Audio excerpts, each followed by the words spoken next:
때루아가 뭔지 아시죠? 원래 와인 쪽에서 많이 쓰는 용어인데 포도가 자라는 지역의 토질과 기후 조건을 통틀어서 이른 말이거든요. 자, 그런데 와인 용어나 마찬가지였던 때루아라는 말을 최근 싱글 몰트 위스키 업계에서도 상당히 많이 쓰고 있어요. 대표적으로 스코틀랜드 아일라에 있는 브룩라디는 2000년대 들어서부터 보리가 자란 환경, 즉 때루아를 강조하면서 100% 아일라산 보리로 만든 아일라 발리 시리즈 내놓고 있죠. 또 그보다 훨씬 앞서서 스프링뱅크도 증류소가 있는 캠벨타운 지역의 보리로 만든 위스키를 가끔씩 선보이다가 2016년부터는 아예 로컬 발리라는 이름을 붙여서 시장에 내놓고 있는데요. 자, 그런데 잘 생각해보면요, 위스키에서 때루아는 그 지역 토질이라든가 거기서 자란 보리 특성에만 국한되는 개념이 아닙니다. 일단 생산 지역이 다르면 당연히 위스키 만들 때 쓰는 물도 달라지게 되는데, 이 물이 미네랄 함량 높은 경수냐 아니면 연수냐에 따라서 위스키 풍미가 달라지겠죠. 무엇보다 중요한 건 숙성인데요. 카발란 편에서 설명해 드렸다시피 대만이나 인도처럼 더운 곳에서 위스키 만들면 숙성 속도가 아주 빨라지면서 열대 과일 맛 같은 독특한 풍미가 생기잖아요. 결국 위스키도 어디서 만들었느냐, 즉 지역성이 아주 중요하다는 걸 알 수 있는데, 자, 그렇다면 위스키 제조에 있어서 한국의 지역성, 한국의 때루아는 어떻게 정의할 수 있을까요?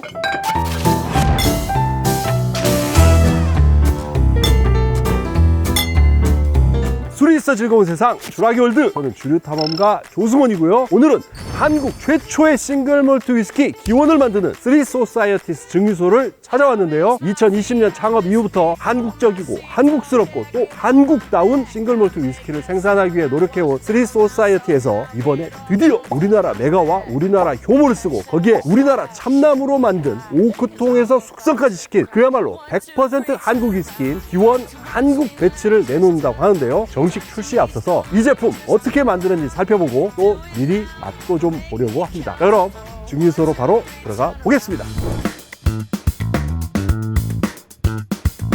주라기월드 보시는 분이라면 기원 위스키 드셔본 분도 많으실 거고요. 쓰리 소사이어티스 증류소도 이미 다 알고 계실 텐데 간략하게만 제가 소개를 하자면, 쓰리 소사이어티스는 지금 제가 있는 경기도 남양주에 터를 잡고 2020년 6월부터 위스키 생산에 들어간 한국 최초의 싱글몰트 증류소인데요. 증류 시작한 지 1년 뒤인 2021년에 역사적인 첫 제품 기원 호랑이 에디션 내놨고요. 그 이후 유니콘 에디션, 독수리 에디션에 이어서 2023년 2월부터는 다양한 오크통을 활용한 기원 배치 시리즈 내놓고 있는데, 가장 최근에 나왔던 게 페드로 히메네스 캐스크를 쓴 배치 6번이었죠. 그리고 이 대목에서 정리 한번 해드리자면, 한국 위스키 역사 편에서도 전해드린 것처럼 기원을 만드는 쓰리 소사이어티스가 한국 최초의 싱글몰트 증류소이기는 하지만 한국 최초의 위스키 증류소는 아니에요. 왜냐면 한국 최초의 위스키 증류소는 이미 1980년대에 있었거든요. 당시에 88 서울올림픽 앞두고 정부가 주도해서 오비시그램 그리고 진로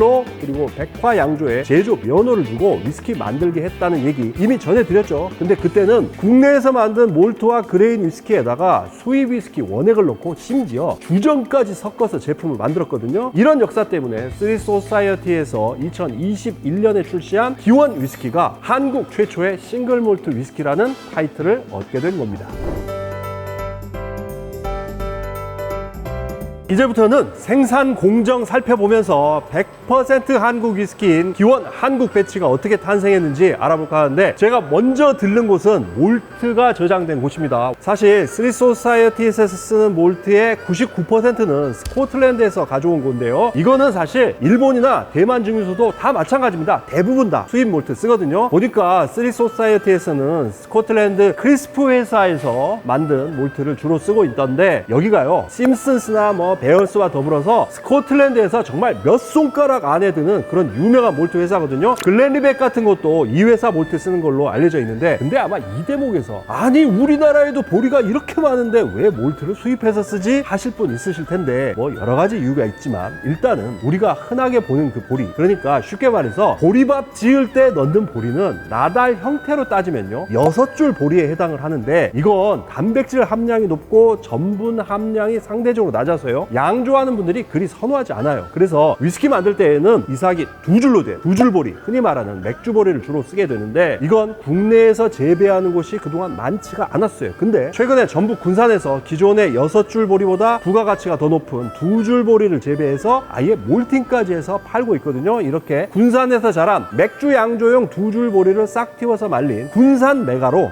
2년 전에는 김창수 위스키 증류소에서 위스키 만든 적이 있고요. 이번에 쓰리 소사이어티에서도 바로 이 몰트로 발효와 증류를 마친 뒤에 3년 숙성을 시켜서 기원 한국 배치를 내놓게 된 건데요. 여기서 하나 더 주목해야 할 게 뭐냐면 쓰리 소사이어티스가 지금 경기도 가평에서 직접 보리 농사까지 짓고 있는데 이미 이 보리 수확해서 발벤이나 스프링뱅크처럼 플로어 몰팅을 한 뒤에 이걸로 발효와 증류 다 마치고 지금 숙성을 시키고 있다고 하거든요. 그러니까 이게 조만간 정식 제품으로 출시가 되면 스프링뱅크의 로컬발리 같은 위스키가 한국에도 드디어 나오게 되는 겁니다.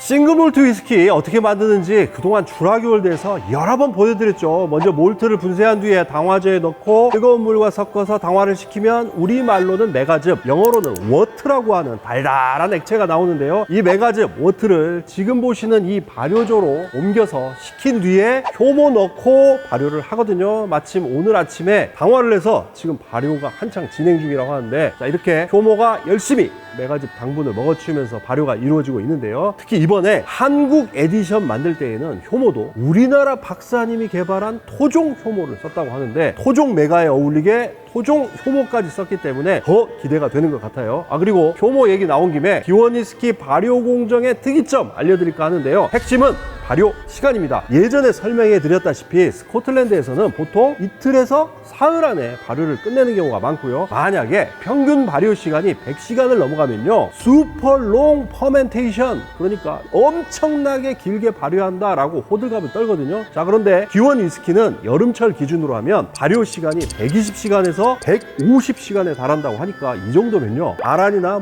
로얄 로크나가, 그리고 스프링뱅크는 물론이고 글렌스코샤보다 더 긴 것 같던데요. 자, 그럼 이렇게 길게 발효하면 어떤 장점이 있냐? 발효 길게 하면요, 과일량을 이끌어내는 에스테르 성분이 보다 풍부하게 생기면서 위스키 풍미도 복합적으로 변한다고 하는데, 실제로 어떨지 이따가 한번 맛을 보겠습니다. 그동안 제가 만나본 위스키 장인들이 공통적으로 했던 얘기가 뭐냐면, 스피릿을 잘 뽑아야 위스키가 맛있다라는 거였는데요. 아무리 오크통 숙성이 결정적이라고 해도 일단 좋은 위스키 만들려면 증류를 잘 해야 한다라는 거거든요. 그래서 증류소 지을 때에도 제일 고민하는 게 바로 증류기를 어떤 형태로 만들 것이냐인데요. 기원 위스키 만드는 증류기 보니까 이거 마치 무슨 힐세스 초콜릿 닮지 않았나요? 이렇게 독특한 형태의 증류기를 디자인한 분은 기원 위스키 생산 총괄하고 있는 올해로 위스키 제조 경력만 45년에 달하는 마스터 디스틸러 앤드류 씨인데요. 얘기를 들어보니까 이분이 증류기 디자인할 때 오삼불고기, 오징어 볶음 이런 한국 고추장 요리에서 영감을 받았다고 해요. 다시 말해서 한국 고추장 요리의 달콤하면서도 매콤하고 또 다소 좀 묵직한 그 느낌을 위스키 스피릿에 담아보려고 했다는 건데요. 그래서 보시면 증류기 목을 짧게 해서 묵직한 바디감 갖게 설계를 했고요. 대신에 증류기 본체에서 응축기로 연결되는 라인암은 살짝 위로 올라가는 형태로 만들어서 화사하고 프루티한 느낌도 살리려고 했다고 합니다. 자, 그럼 한국적인 맛을 염두에 두고 설계한 증류기에서 뽑아낸 기원 위스키 스피릿도 살짝 맛을 보겠습니다. 네, 스피릿 세 가지를 여기 준비해놨는데, 이거 정말 귀한 건데요. 1000시간을 우리가 발효를 한 걸인데요. 실험을 한번 해보셨구나. 실험을. 보통 롱 퍼멘테이션, 그러니까 길게 발효한다는 기준이 한 100시간 이 정도인데 그거의 10배. 정말 펑키한 맛이 나오고,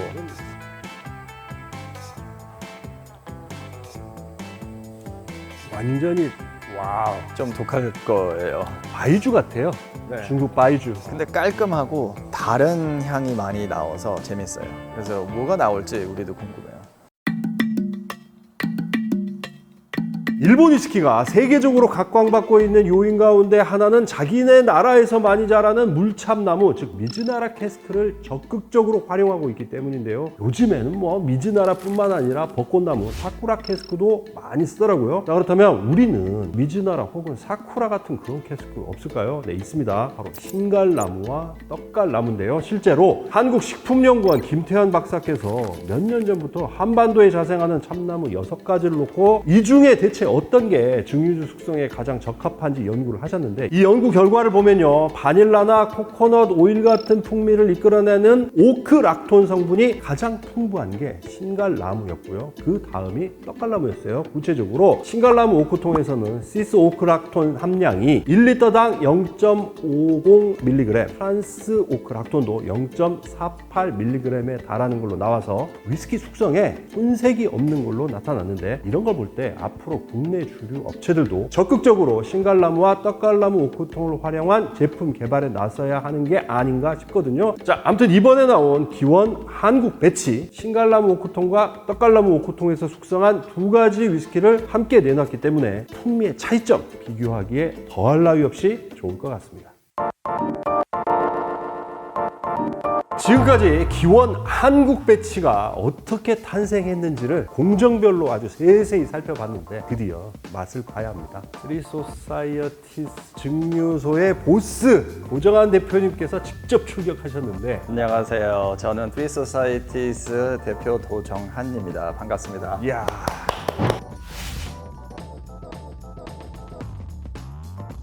제가 테이스팅 앞서서 제가 여기 와보니까 일단 공기가 좀 다른 것 같아요. 여기다가 털을 잡은 이유가 있나요?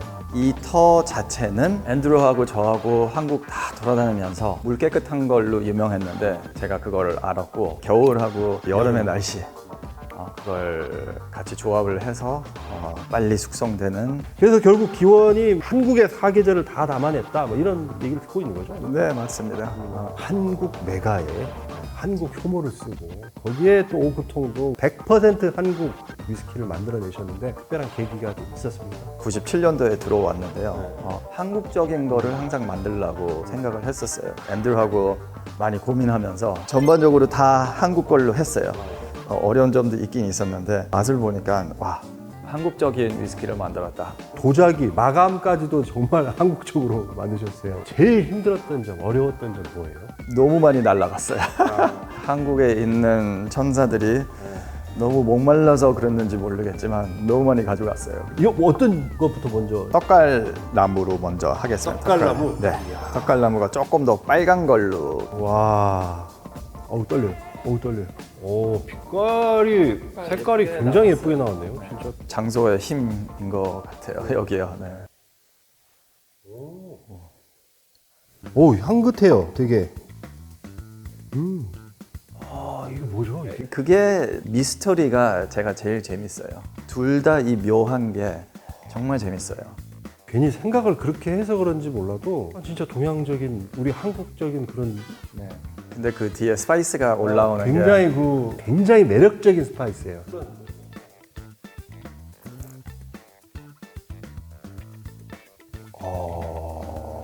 그 은은한 기본적인 바닐라, 들판의 어떤 꽃, 민들레나 뭐 이런 꽃 같은 향들이 좀 마시면서 오히려 더 다 향이 좀 잘 느껴지고요.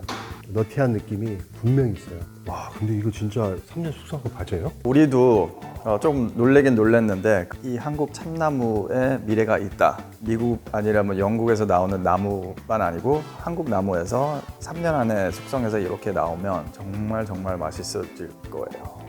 그 은은한 풀향이 너무 매력적인데요. 저는 오늘 아침에 또 마셔봤을 때 무궁화 냄새가 좀 났어요. 저는요. 이거 스코틀랜드 가져가면 좀 놀랄 것 같아요. 스코틀랜드 사람들이. 너무 재밌어요, 진짜. 숙성도 훨씬 더 오랫동안 하면 정말 재미난 위스키가 나올 거예요. 신갈나무. 네, 맞습니다. 신갈입니다. 뽕 따는 소리도 한국적인 소리가 납니다. 색깔이 정말 3년 넘은 거죠, 그러니까. 그렇죠. 스코틀랜드에서는 이 색깔 절대로 안 나옵니다. 한국의 사계절을 다 담은 그 기원. 또 달라. 그렇죠. 신기해요. 야, 이것도 굉장히 매력적이네요.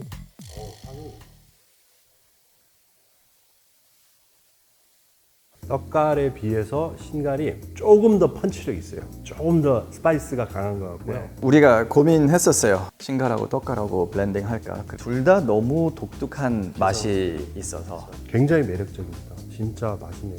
잘 만드셨어요, 진짜. 감사합니다. 제가 만드는 거 아니고 직원들이 만들었으니까.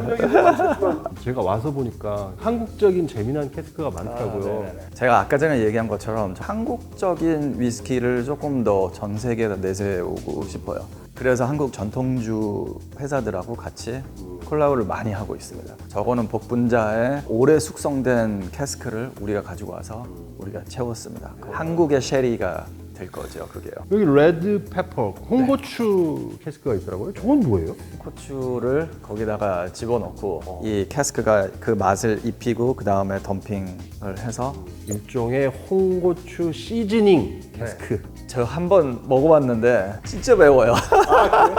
그래서 좀 더 있어야 될 것 같아요. 파이어볼 위스키 미국에서 그냥 확 먹는 거 있잖아요. 처음 마셨을 때 비슷해요. 너무 매웠어요. 기원 위스키 이제 앞으로 계획 같은 거 좀 이왕 나오셨으니까 한 말씀. 전 세계에서도 성공했으면 좋겠는데요. 그 전에는 저희가 시그니처 라인 3개가 연달아서 나올 건데요. 언제나 찾을 수 있게 리미티드 없고 배치 없고 찾을 수 있게. 정규군이 이제 등장을 합니다. 이제 올해가 굉장히 중요한 해네요. 그러면. 네.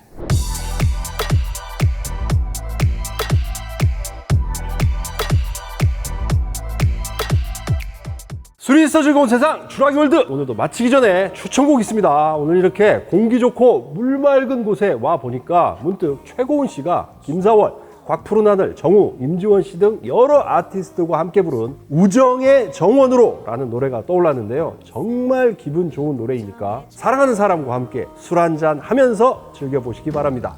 어제가 남긴 사소한 약속들은 하나 둘씩 미뤄졌지만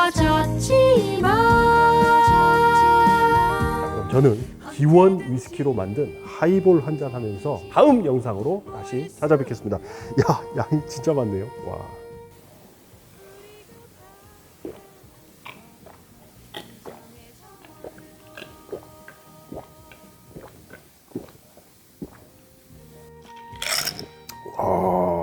맛있다. 이렇게 맛있나? 와.